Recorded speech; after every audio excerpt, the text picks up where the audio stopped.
Di perpustakaan mewah di sebuah vila megah di Kairo, mata ayahnya memancarkan amarah saat menanyainya. Terlepas dari penolakan keras keluarganya dan benturan budaya, dia tidak menyerah. Putri tunggal dari salah satu orang terkaya di Mesir itu menjalani operasi di sebuah rumah sakit di Indonesia. Setelah itu, dia tetap tinggal di Indonesia untuk belajar. Dia bertemu seorang pria Indonesia dan menikah dengannya. Apa sebenarnya yang ada di Indonesia yang menyebabkan perubahan begitu besar dalam hidup wanita ini? Mari kita dengarkan sekarang kisah kebangkitannya dari keputusasaan menuju awal yang baru. Pada musim gugur tahun 2023 di sebuah vila semewah istana di Kairo, Mesir, seorang wanita meringkuk kesakitan di tempat tidurnya. Dia adalah Mariam, putri tunggal dari salah satu keluarga terkaya di Mesir. Ayahnya, Hasan, memiliki perusahaan konstruksi terbesar di Kairo. Ibunya, Laila, berasal dari keluarga terkemuka dan dihormati. Sejak lahir, Mariam hidup bergelimang harta. Mereka memiliki lebih dari 15 pelayan di vila dan 5 mobil mewah di garasi. Dia lulus dari sekolah internasional di Swiss, mengambil jurusan manajemen bisnis di London, dan baginya, pergi ke Paris, Milan atau New York terasa seperti pergi ke taman sendiri. Namun semua kekayaan dan kemewahan ini tidak mampu menyelesaikan masalah Mariam. Sejak usia 20 tahun, dia menderita sakit perut hebat yang tidak diketahui penyebabnya. Awalnya, dia mengira itu hanya dismenora biasa. Namun, dia menyadari bahawa rasa sakit itu tetap ada meskipun dia tidak sedang menstruasi. Rasa sakit itu semakin parah setelah makan. Kadang-kadang, karena rasa sakit yang sangat hebat, dia tidak bisa bangun dari tempat tidur dan hanya bisa bersembunyi di bawah selimut. Orang tuanya membawanya ke rumah sakit terbaik di Eropa. Mereka berkonsultasi dengan dokter-dokter terkenal di London, Paris, Zurich, dan Berlin. Mereka sudah menghabiskan jutaan rupiah untuk berbagai pemeriksaan tetapi hasilnya selalu sama, tidak ada kelainan dalam pemeriksaan Anda. Para dokter mengatakan itu adalah nyeri perut akibat stres, ada juga yang mengatakan itu sindrom iritasi usus besar, dan bahkan ada yang menyarankan dia untuk berkonsultasi dengan psikiater. Selama 8 tahun, tas Mariam selalu berisi obat pereda nyeri. Dia harus minum obat sebelum bertemu teman-temannya. Dia hampir tidak makan di pesta-pesta. Dia takut akan rasa sakit, tetapi dia lebih takut orang lain melihatnya menderita. Teman-temannya tidak mengerti mengapa dia begitu berhati-hati. Bahkan ayahnya, Hasan, perlahan-lahan mulai kehilangan kesabaran. Dokter-dokter terbaik di Eropa sudah mengatakan kamu tidak sakit. Kamu terlalu sensitif. Kata-kata itu menusuk hati Mariam seperti belati. Tidak ada yang percaya pada rasa sakit yang dia rasakan. Kesedihan yang ditimbulkannya lebih sulit ditanggung daripada rasa sakit fisik. Pada Oktober 2023, Mariam bepergian ke Dubai bersama teman-temannya. Di lobi hotel, dia tidak sengaja melihat poster pameran medis internasional. Dia masuk karena penasaran. Tempat itu dipenuhi stand mewah dari negara-negara yang dikenal di bidang medis, seperti Amerika, Inggris, Jerman, dan Prancis. Tapi Mariam sudah bosan dengan mereka. Dia hendak pergi ketika sebuah stan kecil di sudut menarik perhatiannya, stan Indonesia. Meskipun kecil, stan itu bersih dan rapi. Sebuah frase yang tergantung di depan stan menghentikan Mariam. Kami tidak melihat pasien, tetapi manusia. Kami tidak mengobati gejala, tetapi kehidupan. Kata-kata itu menyentuh hati Mariam. Selama 8 tahun, bukankah ini yang dia cari? Diperlakukan sebagai manusia, bukan sebagai kasus penyakit. Dipahami secara utuh, bukan hanya gejalanya. Mariam masuk ke stand. Di sana ada seorang dokter Indonesia dan seorang koordinator yang bisa berbicara bahasa Arab. Selamat datang Bu, apakah Anda tertarik dengan layanan medis Indonesia? Tanya koordinator dengan ramah. Saya dengar Indonesia terkenal dengan operasi transplantasi hati.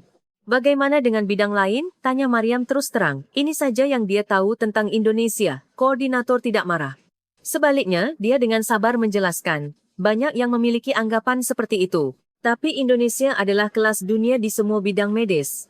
Terutama dalam pengobatan kanker, penyakit jantung, dan diagnosis penyakit kompleks. Dokter itu bergabung dalam percakapan. Kami menghargai setiap pasien. Kami tidak hanya melihat hasil laboratorium. Kami mendengarkan dengan saksama cerita setiap orang. Mariam terharu oleh kata-kata itu, tetapi dia masih ragu. 8 tahun saya mengunjungi rumah sakit terbaik di Eropa, London, Paris, Berlin. Tidak ada yang menemukan penyebabnya. Bisakah Indonesia benar-benar melakukannya? Dokter menjawab dengan serius.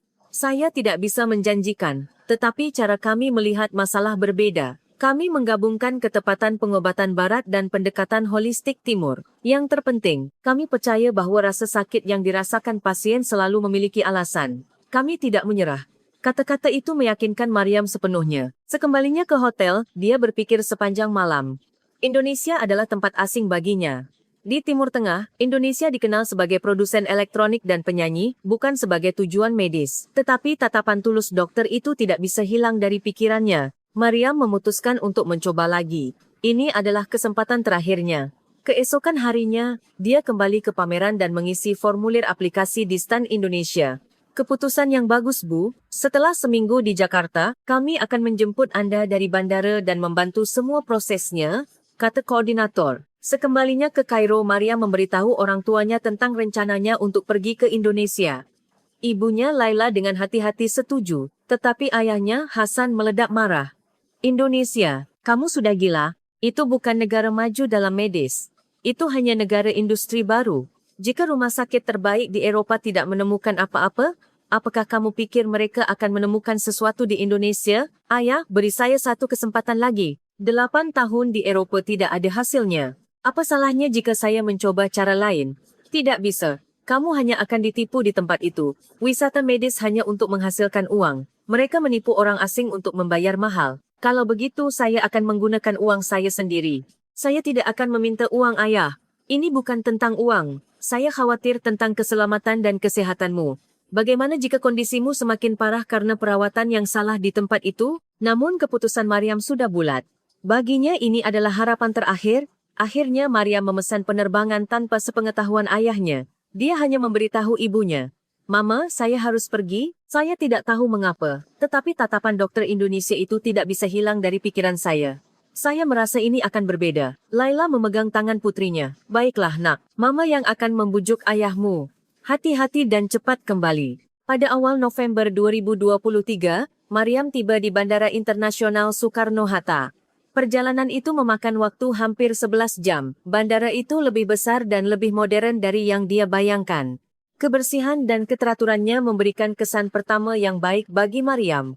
Koordinator dari rumah sakit sudah menunggunya. Bu Mariam, selamat datang. Apakah perjalanan Anda lancar? Tanyanya dalam bahasa Arab yang fasih. Mariam merasa lega mendengar bahasanya sendiri di negeri asing. Saat menuju SCBD di Jakarta Selatan, Mariam tidak bisa berhenti mengagumi pemandangan di luar jendela. Jembatan yang melintasi sungai, gedung-gedung pencakar langit, jalan-jalan bersih semuanya mengesankan. Kairo selalu bising tetapi Jakarta berbeda. Ada keteraturan meskipun sibuk. Jakarta adalah kota besar dengan jutaan penduduk, tetapi sistem kesehatan kami sangat maju. Dalam waktu 10 menit saja, Anda bisa sampai di rumah sakit darurat. Rumah sakit padat di sini, jelas koordinator. Pukul 6 sore mereka tiba di rumah sakit tetapi masih sibuk. Yang menyambut Mariam adalah Dr. Indah Sari, seorang doktor berusia 30-an dengan senyum lembut yang menenangkan. Dengan bantuan penerjemah, kata pertama doktor Indah Sari adalah, Bu Mariam, perjalanan Anda sangat panjang. Istirahatlah dulu malam ini, besok kita akan bicara lebih detail, kita tidak perlu terburu-buru. Kata-kata itu memberikan ketenangan bagi Mariam. Di rumah sakit Eropah, waktu selalu terbatas. Anda harus mengatakan semuanya dalam 15 hingga 20 menit. Tetapi Dr. Sari bersedia memberikan waktu yang cukup. Keesokan paginya, Mariam duduk di klinik. Dengan nyaman, Dr. Sari duduk di depannya dan berkata, saya ingin mendengar cerita Anda, Bu Mariam. Kapan sakitnya dimulai? Bagaimana rasanya? Kapan sakitnya semakin parah? Ceritakan perlahan saja. Kita punya banyak waktu. Mariam terharu. Ini adalah pertama kalinya seorang doktor bersedia mendengarkan seluruh ceritanya. Dia mulai bercerita tentang penderitaannya. Sejak dia berusia 20 tahun, dia berniat untuk mempersingkat ceritanya. Tetapi Dr. Indah Sari terus bertanya dan percakapan mereka semakin mendalam. Apa yang Anda rasakan saat itu? Apa yang dikatakan orang-orang di sekitar Anda? Pemeriksaan apa yang sudah dilakukan? Apa yang Anda rasakan ketika mendengar hasilnya? Pertanyaan-pertanyaan itu tidak hanya tentang aspek medis, tetapi juga bertujuan untuk memahami emosi, gaya hidup dan lingkungan Mariam. Setelah hampir 2 jam berbicara, Dr. Sari mulai memeriksa 8 tahun catatan pemeriksaan yang dibawa Mariam. Satu persatu, Dr. Sari membolak-balik setiap halaman dan membuat catatan. Mariam gelisah. Jangan-jangan dia akan mendengar lagi kata-kata tidak ada kelainan yang ditemukan. Dr. Sari mengangkat pandangannya. Bu Mariam, Anda sudah melakukan banyak pemeriksaan di Eropah, tetapi saya perhatikan ada satu bagian yang terlewatkan, pemeriksaan detail sistem reproduksi Anda. Secara khusus, pemeriksaan untuk endometriosis sepertinya tidak lengkap. Endometriosis? Apa itu? Tanya Mariam terkejut. Doktor, Sari menjelaskan, ini adalah kondisi di mana jaringan yang biasanya berada di dalam rahim tumbuh di luar rahim, seperti di ovarium, saluran tuba, atau bahkan di sekitar usus. Setiap bulan menstruasi, jaringan-jaringan ini juga berdarah, menyebabkan peradangan dan nyeri hebat. Gejala Anda, Bu Mariam, sangat sesuai dengan ini. Jantung Mariam berdebar kencang. Akhirnya, dia mendengar penjelasan yang mungkin tentang gejalanya. Pemeriksaan dimulai pada hari itu. Dalam waktu seminggu, dia menjalani tes darah USG dan MRI. Mariam sudah terbiasa dengan prosesnya, tetapi ada perbezaan di Rumah Sakit Indonesia. Para teknisi lebih teliti dan waktunya cukup. Sonografer yang melakukan USG-nya melihat dari berbagai sudut selama lebih dari 30 menit dan beberapa kali berkata, "Tunggu sebentar, saya hanya ingin mengkonfirmasi bagian ini." Setelah 3 hari, hasilnya keluar. Dokter, Sari memanggil Mariam kembali ke klinik. Wajahnya serius. Bu Mariam, kami menemukan beberapa bagian yang mencurigakan di USG dan MRI. Ada kista di ovarium Anda dan beberapa lesi di peritoneum Anda. Untuk mengkonfirmasi, kita perlu melakukan laparoskopi. Mariam bertanya dengan gemetar, apakah benar-benar sudah ditemukan? Untuk pertama kalinya dalam 8 tahun, laparoskopi adalah operasi kecil di mana dibuat sayatan kecil di perut dan dimasukkan kamera untuk melihat langsung ke dalam. Diperlukan anestesi umum. Tanggal ditetapkan. Maria menunggu dengan campuran rasa gugup dan antisipasi. Pada hari pemeriksaan, Maria mengenakan gaun bedah dan masuk ke ruang operasi. Dr. Sari menyambutnya, juga mengenakan pakaian bedah. Jangan khawatir, kami akan melihat dengan saksama. Jika ada yang perlu diobati, kami akan segera melakukannya. Anestesiolog mulai menyuntik. Perlahan-lahan, Mariam kehilangan kesadaran. Dia terbangun di ruang pemulihan. Seorang perawat memegang tangannya. Sudah bangun, Bu? Operasinya berhasil. Doktor akan datang nanti. Tidak lama kemudian, Dr. Sari masuk. Dalam kesadaran yang kabur, Mariam berusaha melihat ekspresi doktor. Dr. Sari mengambil kursi dan duduk di samping Mariam. Dia berbisik, Bu Mariam, sudah kami temukan. Dengan kata-kata itu, air mata Mariam mengalir. Benar-benar ditemukan, penyakit yang tidak dapat ditemukan oleh rumah sakit terbaik di Eropah selama 8 tahun telah ditemukan di Indonesia. Dr. Sari melanjutkan penjelasannya. Sudah terkonfirmasi endometriosis dan kondisinya sudah parah. Ada kista besar di ovarium dan lesi yang menyebar di peritoneum, terutama di sekitar usus. Ada adhesi atau perlengketan yang parah di sana. Itulah mengapa perut Anda sangat sakit saat makan. Itulah mengapa sangat sakit setelah makan. Mariam bertanya dengan gemetar. Ya, Bu. Ketika usus bergerak, bagian-bagian yang lengket tertarik, menyebabkan rasa sakit. Dalam pemeriksaan tadi, kami sudah mengangkat apa yang bisa kami angkat. Kami sudah mengangkat kista besar dan lesi-lesi yang terlihat jelas. Setelah ini, kita akan melanjutkan dengan terapi hormon dan Anda akan merasa jauh lebih baik. Mariam bertanya sambil menangis, mengapa rumah sakit di Eropah tidak menemukannya? Saya sudah menghabiskan banyak uang. Dr. Sari menjawab dengan hati-hati, endometriosis memang sulit didiagnosis dengan pemeriksaan biasa, apalagi yang sudah menyebar ke peritoneum dan usus. Diperlukan laparoskopi untuk melihat langsung dan mengkonfirmasi. Mungkin mereka tidak melihat gejala Anda sebagai sesuatu yang begitu parah. Mariam bertanya dengan hati-hati tentang biaya karena ayahnya mengatakan tidak akan membayar. Dr. Sari melihat dokumen. Pemeriksaan dan operasi ini sekitar 25 juta. Mariam tidak percaya. 25 juta rupiah? Itu setara dengan sekitar 4.000 pound sterling. Di Eropah, pemeriksaan dan operasi serupa akan menelan biaya minimal 40.000 pound sterling, hampir 10 kali lipat perbedaannya. Benarkah hanya segitu? Mariam mengkonfirmasi lagi. Dr. Sari tersenyum. Ya, Bu, itu sudah termasuk biaya rumah sakit. Harga layanan medis di Indonesia sangat masuk akal. Tujuan kami adalah mengobati pasien, bukan mencari keuntungan. Mariam kembali menangis mendengar kata-kata itu. Inilah pengobatan sejati. Inilah dokter sejati. Dari ruang pemulihan, Mariam dipindahkan ke kamar pribadi. Untuk pertama kalinya, dia merasakan kedamaian. Jahitan operasi terasa sakit, tetapi sakit perut yang menyiksanya selama bertahun-tahun telah hilang. Benar-benar hilang. Maryam membelai perutnya. Tidak percaya. 8 tahun. Ini adalah pertama kalinya dia berbaring tanpa rasa sakit. Teman sekamarnya adalah seorang pasien Indonesia, seorang wanita berusia 60-an yang juga dioperasi kerana penyakit yang sama. Ketika putri wanita itu datang berkunjung, dia menyapa Maryam. Anda orang asing? Jauh sekali asal Anda? Tanyanya dalam bahasa Inggris. Maryam mengangguk. Ya, saya dari Mesir. Putri wanita itu terkejut. Wow, Mesir, jauh sekali. Apakah rumah sakit kami sudah setenar itu? Maryam menjawab dengan tulus, tidak hanya terkenal. Ini menyelamatkan hidup saya. Penyakit yang tidak dapat ditemukan oleh rumah sakit terbaik di Eropah, ditemukan di sini. Pasien di ranjang sebelah berkata, hal-hal yang biasa bagi kami ternyata sangat istimewa bagi orang asing. Maryam mengangguk. Mungkin orang Indonesia tidak tahu betapa indahnya sistem kesehatan yang mereka miliki. Ini benar-benar luar biasa. Malam itu, Maryam menatap keluar jendela dan berfikir. Dia ingin tinggal di negara ini, dia ingin mengenal negara ini lebih jauh, tidak hanya untuk pulih, tetapi untuk memahami budaya dan masyarakatnya. Selama tinggal di rumah sakit, Maryam langsung merasakan sistem perawatan di Indonesia. Perawat berkeliling setiap 2 atau 3 jam untuk memeriksa kondisi pasien. Mereka tidak hanya sekadar memeriksa, mereka berbicara dengan tulus. Bagaimana kabarmu? Apakah masih sakit? Apakah makanannya enak? Pertanyaan-pertanyaan ini bukan mekanis, tetapi menunjukkan kepedulian yang tulus.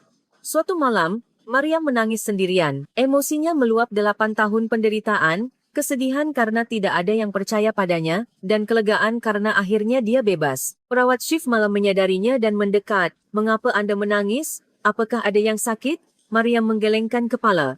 Tidak, saya hanya sangat berterima kasih. Selama 8 tahun, baru sekarang saya menemukan orang-orang yang percaya pada rasa sakit yang saya rasakan. Itu sebabnya saya menangis. Perawat duduk di samping Maryam. Pasti sangat sulit, Bu, tapi sekarang sudah baik-baik saja. Kami ada di sini untuk Anda. Lalu dia mengambil secangkir teh hangat. Minumlah ini agar Anda tenang. Kebaikan kecil itu benar-benar membuka hati Maryam. Keesokan harinya Maryam bertanya kepada Dr. Sari, dokter, saya ingin tinggal di Indonesia dulu. Saya ingin pulih sepenuhnya dan mengenal negara ini lebih jauh. Bisakah Dr. Sari tersenyum? Tentu saja, Bu. Pemulihan akan memakan waktu 1 hingga 2 bulan. Di mana Anda berencana untuk tinggal? Maryam sudah memikirkannya. Saya berencana untuk menginap di hotel. Ada beberapa hotel bagus di SCBD. Baiklah, setelah Anda keluar dari rumah sakit, Anda perlu kembali setiap minggu untuk pemeriksaan lanjutan. Jika Anda membutuhkan bantuan untuk menyesuaikan diri dengan kehidupan di Indonesia, jangan ragu untuk menghubungi kami. Pada hari kepulangannya, Maryam berpamitan dengan staf rumah sakit. Dr. Sari dan para perawat keluar untuk mengantarnya. Bu Maryam, hati-hati selalu. Jika ada yang Anda rasakan, hubungi saja kami. Maryam menahan air matanya. Terima kasih banyak. Kalian memberi saya hidup baru, saya tidak akan pernah melupakannya. Setelah Maryam menetap di hotelnya di SCBD, dia melihat keluar jendela. Pemandangan kota di malam hari sangat indah. Lampu-lampu berkelap-kelip, orang-orang sibuk berjalan. Kota itu penuh kehidupan dan energi. Maryam berpikir, dia ingin memulai kembali di kota ini. Malam itu, dia membuat keputusan penting. Dia akan belajar di Indonesia. Keesokan harinya, Maryam mengunjungi sebuah universitas besar di Jakarta. Universitas Indonesia, UI memiliki program Magister Studi Internasional yang diajarkan dalam bahasa Inggris. Saat bertanya-tanya, Maryam yakin bahwa di sinilah dia ingin belajar. Dia memenuhi syarat dan jika dia bisa menyiapkan dokumen, dia bisa masuk semester berikutnya. Tapi ada satu masalah, kata petugas penerimaan, dia perlu meyakinkan ayahnya. Maryam menelepon ke Kairo. Hasan yang menjawab. Maryam, sudah waktunya pulang. Maryam menarik napas dalam-dalam. Ayah, saya ingin belajar di Indonesia. Saya akan mengambil magister. Sambungan telefon hening. Kemudian ayahnya meledak. Apa? Belajar di Indonesia? Kamu sudah gila? Gelarmu di London sudah cukup. Mengapa kamu harus belajar di sana? Pulang sekarang juga. Ayah, di sini saya sembuh dan saya ingin mengenal negara ini lebih jauh. Ini hidup saya. Bukan, ini hidupmu. Hidupmu ada di Kairo. Banyak yang harus kamu lakukan untuk keluarga. Jangan buang waktumu di sana. Ayah, saya sudah dewasa. Mohon, hargai keputusan saya. Hanya 1 tahun. Biarkan saya belajar di sini 1 tahun. Akhirnya, Hasan menutup telepon dengan marah. Tetapi Maryam tidak menyerah. Dia menelepon ibunya dan menjelaskan semuanya. Ibunya berjanji akan membujuk ayahnya. Beberapa hari kemudian, ibunya menelepon. Ayahmu bilang hanya 1 tahun, tapi benar-benar hanya 1 tahun, kamu mengerti? Maryam senang. 1 tahun sudah cukup. Itu cukup untuk menyelesaikan magisternya. Dia menyiapkan dokumen dan melamar.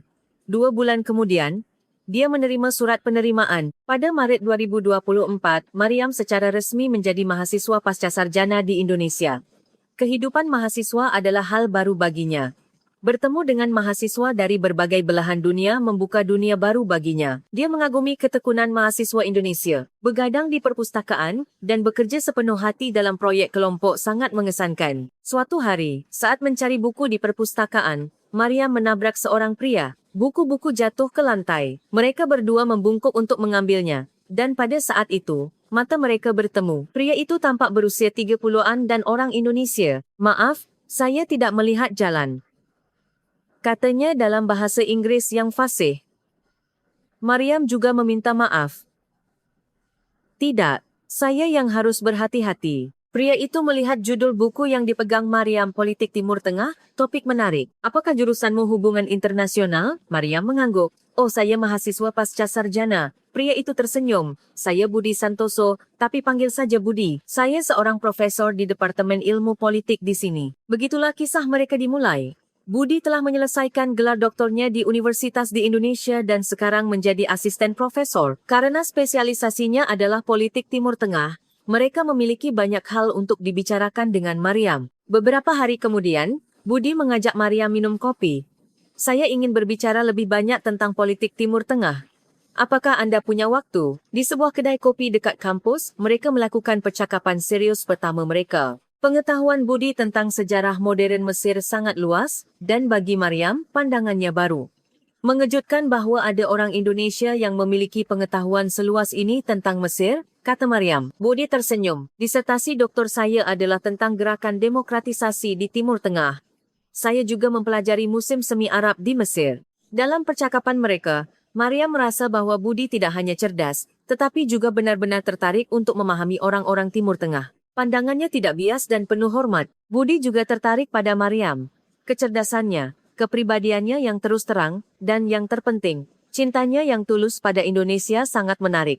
"Bagaimana Anda bisa sampai ke Indonesia?" "Kebanyakan mahasiswa internasional pergi ke Amerika atau Eropa," tanya Budi. Mariam menceritakan kisahnya. 8 tahun penderitaan, diagnosis yang salah di Eropa, dan kesembuhan di Indonesia. Budi mendengarkan dengan serius. Dia memegang tangan Mariam. "Pasti sangat sulit. Tapi sekarang kamu sudah baik-baik saja, kan?"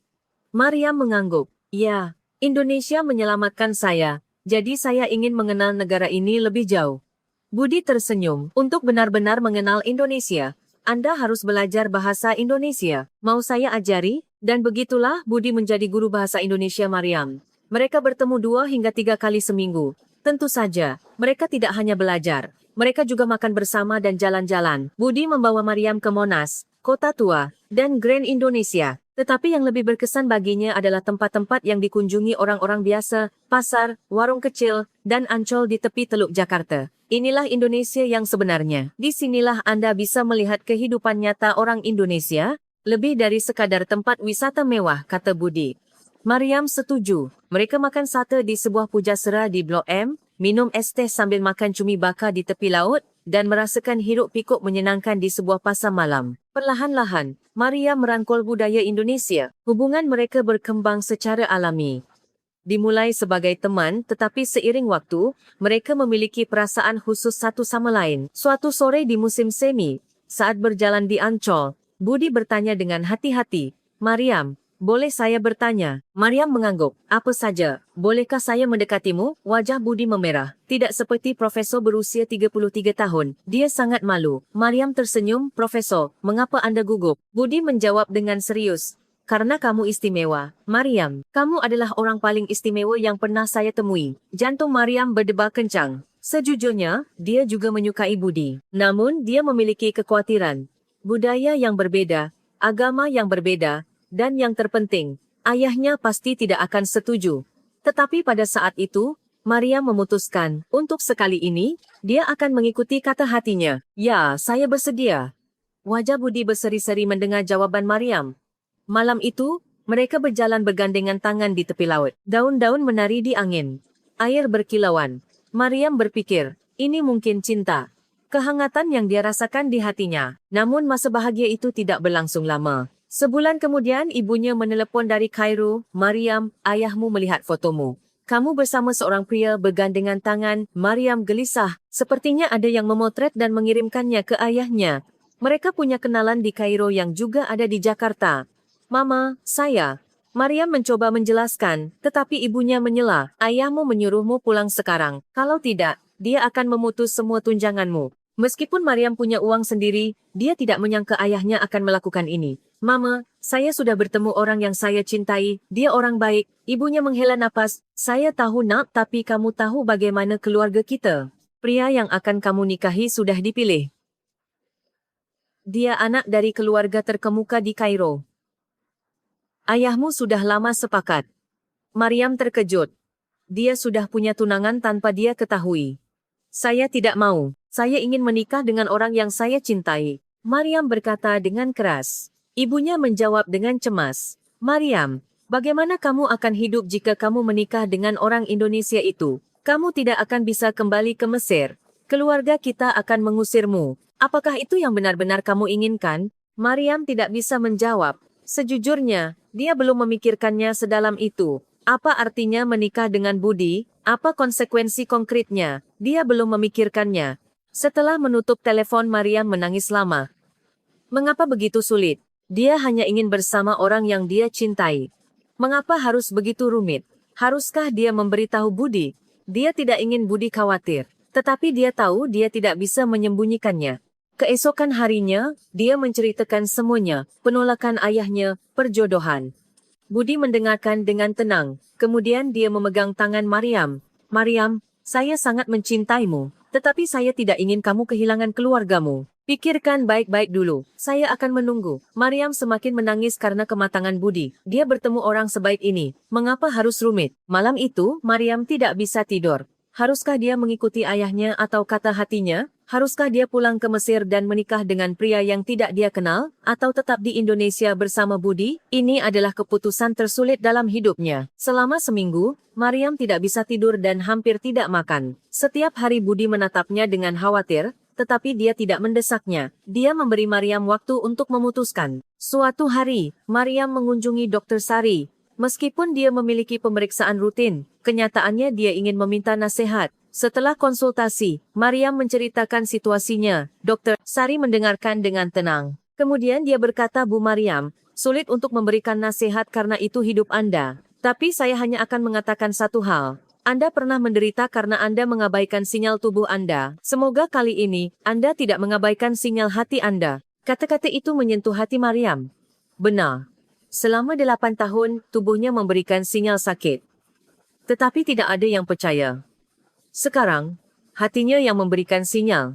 Dia mencintai Budi. Dia ingin bersamanya. Apakah dia akan mengabaikannya lagi? Mariam memutuskan. Dia akan berbicara langsung dengan ayahnya. Dia akan terbang kembali ke Kairo dan membujuknya. Ketika dia memberitahu Budi, Budi mengatakan dia akan ikut. "Saya tidak ingin Anda pergi ke sana sendirian. Saya akan ikut untuk memperkenalkan diri dengan baik." Awalnya, Mariam menolak. Ayahnya mungkin akan semakin marah jika melihat Budi. Tetapi Budi bersikeras. "Kita tidak bisa seperti melarikan diri. Saya harus memperkenalkan diri dengan baik dan meminta izin." Itu yang benar. Karena tekad Budi, Mariam akhirnya setuju. Pada Juni 2024, mereka berdua terbang ke Kairo. Hanya ibunya yang menjemput di bandara. Ayahnya marah dan tidak ikut. Ketika ibunya melihat Budi, dia terkejut. Tampan sekali dan terlihat sopan. Budi menyapa dengan sopan. "Selamat siang, Bu. Saya Budi Santoso. Saya sangat mencintai putri Anda." Sesampainya di rumah, Mariam masuk ke perpustakaan ayahnya. Dia mengetuk dan masuk. Tatapan ayahnya dingin. "Kamu tidak sendirian." Mariam memberanikan diri. "Ayah, saya ingin memperkenalkan orang yang saya cintai." Budi masuk dan membungkuk dalam-dalam. "Perkenalkan Pak, saya Budi Santoso." Ayahnya memeriksanya dari ujung kepala sampai ujung kaki. "Saya dengar kamu seorang profesor di universitas." "Ya Pak, saya mengajar ilmu politik," jawab Budi. Ayahnya berbicara dengan sinis. "Berapa gaji seorang profesor?" "Putriku adalah putri dari keluarga terkaya di Kairo. Bisakah kamu menghidupinya?" Budi menjawab dengan tenang. "Saya tidak bisa memberikan kehidupan yang dia miliki sekarang dengan uang. Tapi saya yakin saya bisa membuatnya bahagia melalui cinta dan rasa hormat." Ayahnya menyeringai. "Cinta? Apa itu bisa dimakan?" Hadapi kenyataan, anak muda. Maria menyela, ayah, yang saya pilih adalah manusia, bukan uang. Saat saya menderita 8 tahun, ayah tidak percaya pada saya. Tapi orang-orang di Indonesia, mereka percaya pada saya. Budi mencintai saya apa adanya. Tidakkah itu lebih penting? Ayahnya terdiam. Kamu masih bisa menyalahkan saya. Tahukah kamu berapa banyak uang yang saya habiskan hanya untuk menyembuhkanmu? Maria menjawab sambil menangis, lebih dari sekadar uang. Yang saya butuhkan adalah kepercayaan. Untuk percaya pada rasa sakit yang saya rasakan. Untuk menghargai pilihan saya.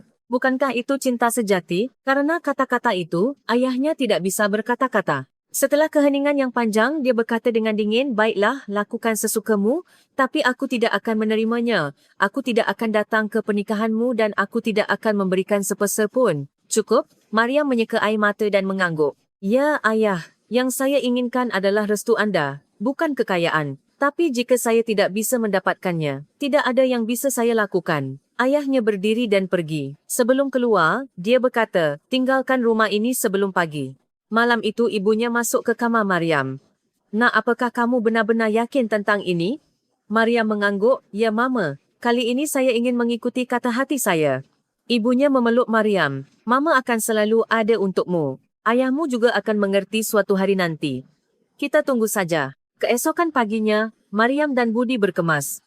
Di dekat pintu, ibunya menyerahkan sebuah kotak kecil. Ini yang saya terima saat menikah. Saya ingin memberikannya padamu. Maria membuka kotak itu. Di dalamnya ada kalung berlian yang indah. Mama, dia memeluk ibunya. Ibunya memegang erat tangan putrinya. Berbahagialah nak. Sekembalinya ke Jakarta, Maria merasa lega. Namun ada juga kesedihan. Sepertinya hubungannya dengan ayahnya telah putus. Itu menyakitkan. Tetapi di saat yang sama, dia bebas. Untuk pertama kalinya, dia memilih jalannya sendiri. Budi menghiburnya, semuanya akan baik-baik saja. Mari kita tunjukkan padanya betapa bahagianya kita, dan dia juga akan berubah pikiran. Mereka mulai mempersiapkan pernikahan. Namun ada satu masalah. Orang tua Budi belum bertemu Mariam. Budi menelepon orang tuanya di Yogyakarta. Ma, Pa, saya mau menikah. Apakah Mama dan Papa mau bertemu dengannya? Ibu Budi senang. Benarkah nak? Wanita seperti apa dia? Kami sudah ingin bertemu calon menantu kami. Mereka memutuskan untuk bertemu akhir pekan berikutnya. Orang tua Budi tinggal di Yogyakarta. Ayahnya adalah seorang guru pensiunan, dan ibunya adalah seorang ibu rumah tangga. Sebuah keluarga kelas menengah yang tipikal. Mariam gelisah. Akankah mereka menerima menantu asing? Saat di pesawat menuju Yogyakarta, Budi memegang erat tangan Mariam. Jangan khawatir, orang tuaku baik. Di Bandara Internasional Yogyakarta, ya orang tua Budi sudah menunggu. Ketika ibunya melihat Mariam, dia langsung tersenyum. Wah, cantik sekali. Pantas saja anakku punya standar tinggi. Rumah Budi adalah sebuah apartemen, tidak besar tetapi nyaman.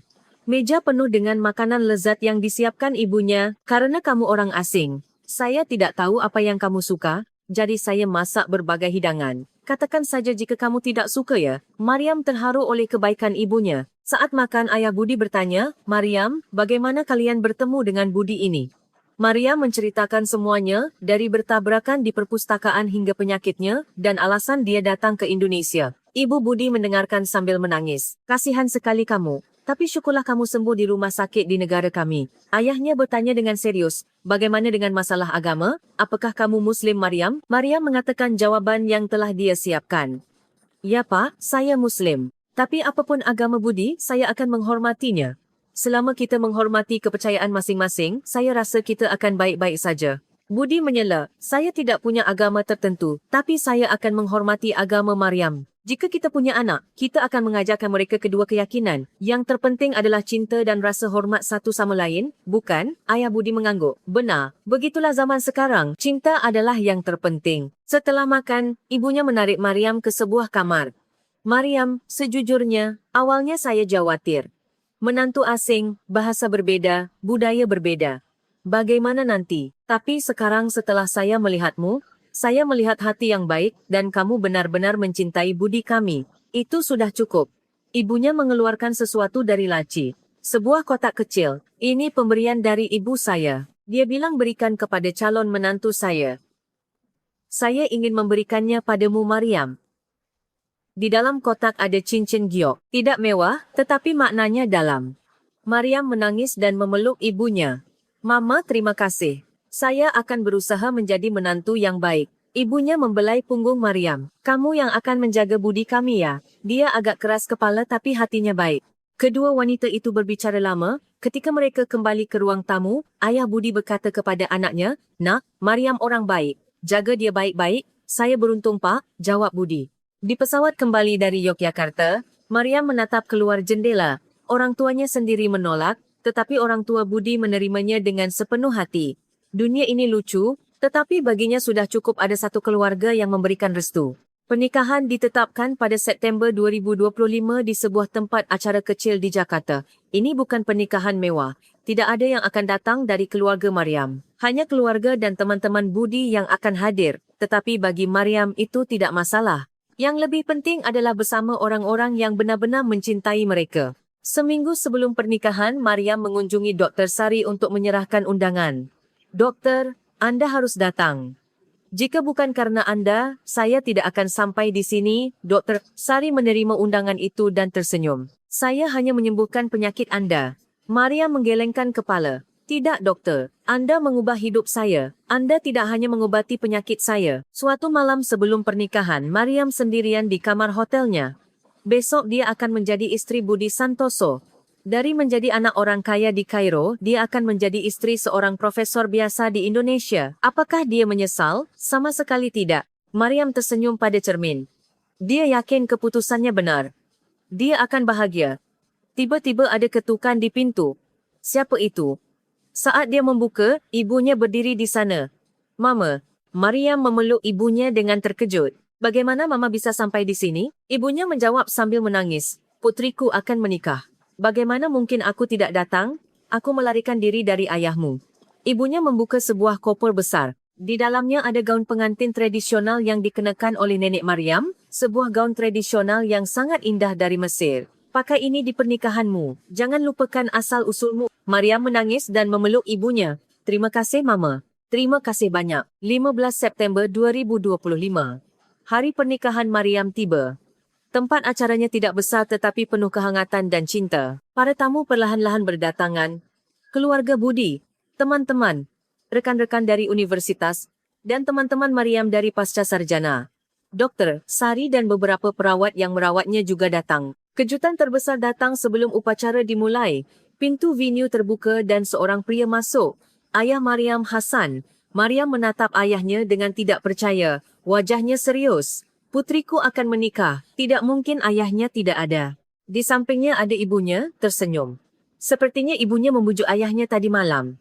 "Sayang, apakah kita akan membiarkan anak kita membenci kita seumur hidup? Mari kita temui dia dan berikan restu." Itulah yang harus dilakukan orang tua. Dia membujuknya sepanjang malam dan akhirnya ayahnya setuju. Hasan menghadap Budi. Budi membungkuk dengan gugup. "Pak, syukurlah Anda bisa datang." Hasan memeriksa Budi dari ujung kepala sampai ujung kaki dan berkata dengan suara keras, "Jika kamu membuat putriku menangis, aku tidak akan memaafkanmu. Kamu harus membuatnya bahagia seumur hidup." Budi menjawab dengan serius, "Saya akan melakukan segalanya." Hasan menatap Budi sejenak dan kemudian mengulurkan tangan. "Saya harap begitu." Jabat tangan itu membuat Maria menangis. Meskipun bukan pengampunan penuh, setidaknya ada penerimaan. Pernikahan dimulai. Maria mengenakan gaun tradisional dari Mesir yang diberikan ibunya. Gaun pengantin putih memang indah, tetapi Mariam ingin menunjukkan asal-usulnya. Gaun yang memadukan emas dan hijau itu mewah dan elegan. Para tamu mengagumi, ayahnya mendampingi Maria. "Terima kasih, Ayah." Ketika mereka sampai pada Budi, Hasan meletakkan tangan Mariam di tangan Budi. "Jaga dia baik-baik." Budi membungkuk dalam-dalam. "Terima kasih, Pak. Saya akan membahagiakannya seumur hidup." Sepanjang upacara, Mariam tidak berhenti menangis, air mata kebahagiaan. Profesor yang memimpin pernikahan berkata, "Hari ini kita tidak hanya menyaksikan pernikahan dua orang, tetapi pertemuan dua budaya, Mesir dan Indonesia, Timur Tengah dan Asia Tenggara, Islam dan cinta, dua orang dari dunia yang berbeda disatukan oleh cinta." Inilah semangat globalisasi yang sesungguhnya. Setelah upacara pertukaran cincin, ketika Mariam mengenakan cincin di jari Budi, tangannya gemetar. "Gugup ya?" Mariam tertawa sambil memegang tangan Budi. Budi juga mengenakan cincin di jari Mariam. Kemudian mereka berciuman. Resepsi dimulai. Para tamu berbaris untuk memberi selamat kepada mereka. Dr. Sari mendekat dan memeluk Mariam. "Selamat Mariam, Cantik sekali. Doktor, semua ini berkat Anda, karena Anda menyembuhkan saya. Saya bisa sampai di sini, jawab Mariam. Doktor Sari tersenyum. Saya hanya menyembuhkan tubuh Anda. Yang mengubah hidup Anda adalah Anda sendiri. Para perawat juga memberi selamat. Terharu melihatmu bahagia sekarang, padahal dulu di rumah sakit kamu sangat menderita. Mariam memegang tangan para perawat. Kalian memperlakukan saya sebagai manusia, bukan sebagai pasien. Bagi saya, itu adalah obat yang lebih besar dari operasi apapun. Orang tua Budi juga sangat bahagia. Ibunya tidak berhenti menangis. Ayahnya menepuk bahu Budi. Bagus nak, kamu menemukan orang baik. Saya beruntung Pak, jawab Budi. Setelah resepsi, para tamu satu persatu pergi. Yang tersisa adalah dua keluarga, Hasan dan Laila, serta orang tua Budi. Mereka berempat duduk, agak canggung. Budaya berbeda, bahasa berbeda, tetapi cinta untuk anak-anak mereka adalah sama. Ibu Budi berbicara lebih dulu, Bapa dan Ibu, Anda yang akan menjaga Budi kami. Putri Anda sangat baik. Dengan bantuan penerjemah, Laila menjawab, Bapa Santoso juga sangat baik. Sepertinya putri kami akan bahagia.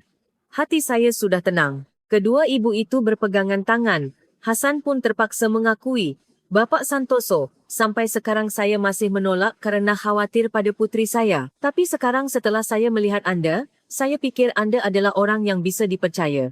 Anda yang akan menjaga putri saya. Budi membungkuk dalam-dalam. Terima kasih banyak Pak. Saya akan membahagiakan Mariam seumur hidup. Setelah pernikahan, Mariam dan Budi memulai hidup baru di sebuah apartemen kecil di Jakarta. Dibandingkan dengan Villa Mariam, ini sangat kecil. Tetapi Mariam bahagia. Ini adalah ruang mereka, penuh cinta. Setiap akhir pekan, mereka berbelanja dan memasak bersama. Mariam melanjutkan studinya dan Budi mengajar di universitas. Sebuah kehidupan biasa. Tetapi bagi Mariam, kehidupan biasa ini adalah keajaiban. Melewati hari tanpa rasa sakit, bersama orang yang dia cintai semuanya adalah berkah. Suatu hari, Mariam menerima pesan dari sebuah LSM untuk wanita di Timur Tengah. Kami mendengar kisah Anda. Apakah Anda tertarik untuk bergabung dengan proyek kami untuk kesehatan wanita di Timur Tengah? Mariam langsung setuju. Ini adalah kesempatan untuk berbagi berkah yang telah dia terima. Proyek itu bertujuan untuk memperkenalkan layanan medis Indonesia kepada wanita di Timur Tengah dan meningkatkan kesadaran tentang penyakit wanita. Mariam membuat video yang berisi pengalamannya. Video yang dibuat dalam bahasa Arab itu menjadi viral di Timur Tengah. Banyak wanita menghubungi Mariam. Saya juga punya gejala seperti ini. Apa yang harus saya lakukan? Mariam bekerja sama dengan Dr. Sari untuk membuat program konsultasi medis untuk wanita di Timur Tengah. Mereka melakukan konsultasi online dan jika diperlukan, menghubungkan mereka dengan rumah sakit di Indonesia. Banyak wanita yang terbantu oleh program ini. Pada awal 2026, Mariam menerima kabar yang mengejutkan. Dia hamil. Dokter mengatakan setelah operasi endometriosis, tidak mudah untuk hamil, tetapi pemulihannya berjalan dengan baik. Selamat, Mariam menelepon Budi sambil menangis. Sayang, kita akan punya anak. Budi sedang di kelas tetapi berteriak kegirangan. Para mahasiswa bertanya apa yang terjadi. Budi tersenyum, sepertinya saya akan jadi ayah. Para mahasiswa bertepuk tangan. Kedua keluarga senang dengan kabar itu. Hasan menelepon dari Kairo. Nak selamat, aku akan jadi kakek. Mariam tidak percaya bahawa suara ayahnya sudah melunak. Seiring waktu, dia perlahan-lahan mulai terbuka. Orang tua Budi datang ke Jakarta untuk merawat Mariam. Ibunya memasak makanan untuk ibu hamil dan ayahnya membeli perlengkapan bayi. Mariam berterima kasih atas perawatan mereka. Meskipun orang tuanya sendiri jauh, mertuanya terasa seperti orang tua kandung baginya. Meskipun hamil, Mariam tidak berhenti dari advokasinya. Dia melanjutkan kampanye untuk kesehatan wanita di Timur Tengah dan memberikan ceramah online. Saya bisa punya anak berkat bantuan medis Indonesia. Jika Anda mendapatkan perawatan yang tepat, Anda juga akan memiliki hidup yang sehat. Pesan Mariam memberikan harapan bagi banyak wanita. Pada September 2026, Mariam melahirkan seorang bayi laki-laki yang sehat, mirip ayahnya, rambut hitam dan mata bulat. Dia diberi nama Karim Santoso. Karim berarti mulia dalam bahasa Arab dan Santoso adalah nama keluarga ayahnya. Sebuah nama yang mencerminkan dua budaya. Pada Februari 2027, hidup Mariam benar-benar berubah. Dari menjadi anak orang kaya di Kairo, dia menjadi seorang ibu rumah tangga dan ibu biasa di Jakarta. Tetapi bagi Mariam, kehidupan biasa ini bahagia. Seorang suami yang penuh kasih, seorang anak yang sehat, dan hari-hari tanpa rasa sakit. Inilah hidup yang Mariam impikan. Setelah magisternya, Mariam bekerja di sebuah kelompok pertukaran budaya yang menghubungkan Timur Tengah dan Indonesia. Pekerjaan utamanya adalah membantu wisata medis wanita dari Timur Tengah dan mempromosikan kampanye kesihatan wanita. Kisah Mariam menjadi terkenal di Timur Tengah dan banyak media meminta wawancara. Suatu hari, sebuah stesen TV Arab menawarkan untuk membuat filem dokumenter tentang dia dengan judul Wanita Mesir yang menemukan kehidupan baru di Indonesia. Setelah berfikir, Mariam setuju.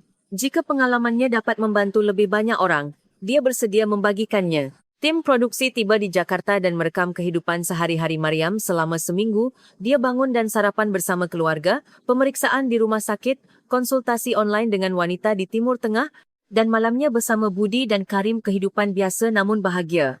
Dalam wawancara, Mariam berkata dengan jujur, "Saya menderita 8 tahun. Meskipun saya kaya dan pergi ke rumah sakit terbaik, tidak ada yang menemukan penyakit saya. Tapi Indonesia berbeza. Di sini mereka melihat pasien sebagai manusia, bukan sebagai angka. Itu adalah perbezaan terbesar. Dan di Indonesia saya menemukan cinta. Suami saya, Budi, tetap di sisi saya di tengah penderitaan saya. Saya belajar bahawa meskipun anda tidak kaya atau tidak berasal dari budaya yang sama, asalkan anda benar-benar saling mencintai, anda bisa bahagia." Dengan air mata di mata, Mariam berkata, "Indonesia memberi saya kesehatan tubuh, kedamaian pikiran, dan cinta. Itu memberi saya segalanya." Dokumenter itu sukses. Minat pada Indonesia meningkat di Timur Tengah, terutama dari wanita yang bertanya tentang layanan medis negara itu. Mariam menjadi sibuk tetapi ada kepuasan. Setiap wanita yang menderita yang dia bantu, dia merasakan kebahagiaan. Pemerintah Indonesia juga mengakui pekerjaannya. Pada musim gugur 2027, Mariam diangkat sebagai Duta Pertukaran Medis dan Budaya Indonesia Mesir. Pada upacara penghargaan, Mariam memberikan pidato singkat dalam bahasa Indonesia. "Terima kasih banyak. Indonesia adalah rumah kedua saya. Saya akan terus berusaha menjadi jembatan antara Indonesia dan Timur Tengah." Budi selalu mendukung Mariam. "Saya bangga padamu. Meskipun kamu menderita, kamu menggunakan pengalamanmu untuk membantu orang lain. Saya bisa melakukannya karena kamu percaya padaku," jawab Mariam. Suatu akhir pekan, Mariam dan Budi membawa Karim ke Ancol untuk jalan-jalan. Gigi Karim mulai tumbuh. Sambil menggendong Karim, Budi berkata, "Karim, kita akan mewarisi sifat-sifat terbaik dari dua budaya, sejarah dan martabat Mesir, serta kebaikan dan kreativitas Indonesia. Dia akan menjadi orang yang hebat." Mariam memegang lengan suaminya. "Yang terpenting, dia akan belajar mencintai. Dia akan belajar menghargai dan mencintai hal-hal yang berbeda." Keluarga itu perlahan berjalan di tepi laut.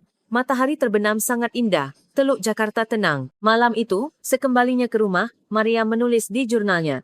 23 November, saya datang ke Indonesia dengan keputusasaan, mencari kesempatan terakhir. Indonesia memberi saya kesembuhan, tidak hanya pada tubuh. Indonesia memberi saya hidup baru, cinta, keluarga dan harapan. Sekarang saya adalah orang paling bahagia di dunia. Kehidupan biasa ini lebih berharga daripada kehidupan mewah seorang anak orang kaya. Karena ini adalah hidup yang saya pilih, hidup yang penuh cinta. Pergi ke Indonesia adalah keputusan terbaik yang saya buat dalam hidup saya.